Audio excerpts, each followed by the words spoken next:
This is the house. We are just staying and enjoying our family reunion. Let me show you this countryside, a little bit remote part of Wisconsin. You see this beautiful soybean cultivation, and you see that plane flying. Perhaps that's they are doing some kind of a pest spray. And then also you see all those windmills. So it's a beautiful countryside. Let me take you to the apple tree that I have here, and I'm just fascinated with this apple. Look at that. Okay. So today we will continue our Bible study in front of this apple tree. As you know, we did yesterday 1 Corinthians chapter 8.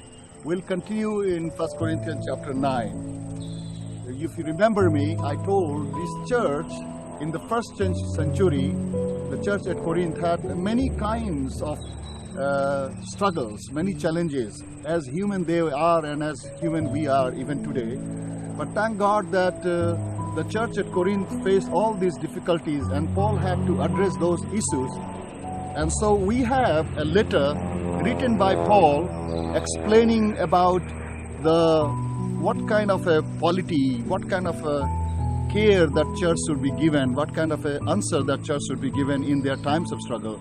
Paul addresses right from the beginning, first chapter, about the problem of division, then the problem of a lawsuit among believers, the problem of immorality, and then also we also see the problem of marriage and being single.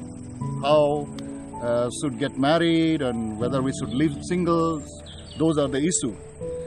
And then also we addressed about what should we do about food sacrificed to idols. How should we live in a pluralistic society? So church in the first century had all these kind of challenges, and Paul was addressing. And thank God that because they faced this problem, we have biblical answer Paul has written down for us. Today in chapter 9, we see that Paul is trying to address another issue, the issue of insensitivity. Sometimes, we believers in the church, we can be insensitive to each other.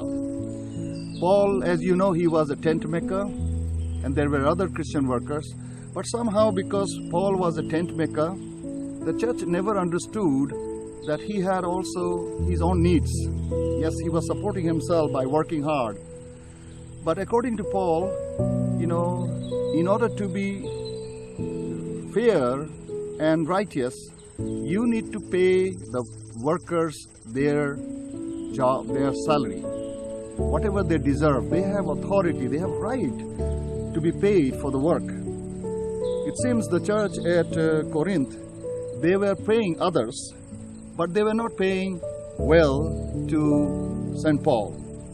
And so in somewhere as a human being, he got hurt, his feeling is hurt, and he's trying to teach them the ethics of the work, dignity and ethics of paying fairly the salary that is required to be paid.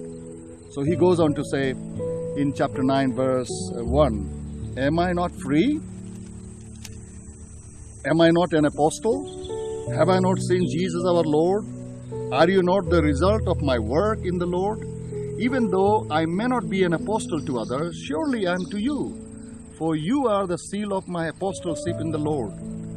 This is my defense to those who sit in judgment on me. Don't we have the right to food and drink?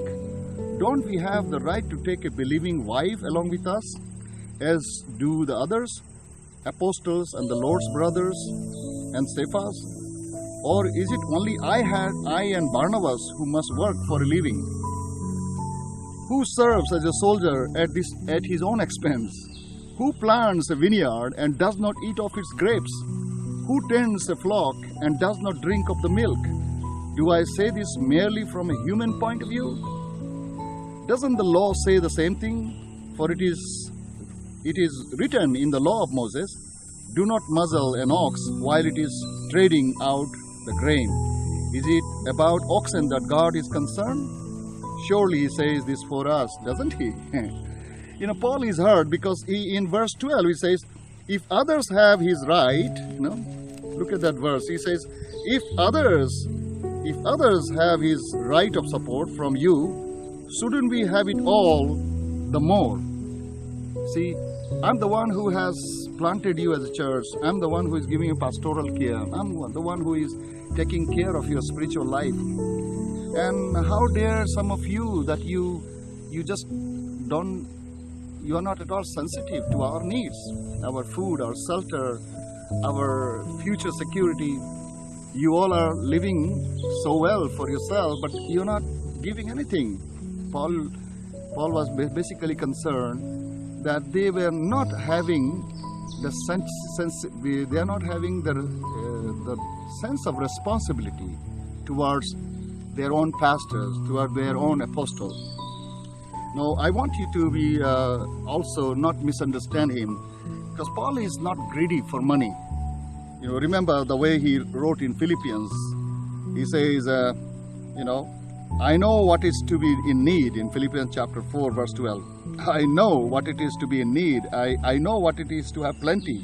I have learned the secret of being content in any and every situation, whether well-fed or hungry, whether living in plenty or in want. I can do everything through Him who gives me strength. Paul looks at the giving, sacrificial giving to the church or the Christian workers in a different way. He says in verse 17, not that I am looking for a gift, but I am looking for what may be credited to your account. In other words, if you are sensitive to the needs of the Christian workers, if you are fairly paying to the person who has worked hard, it is good for you because you participate in that. You get an opportunity to participate in the kingdom's work, and you are just and you are being sensitive. That is what is biblical.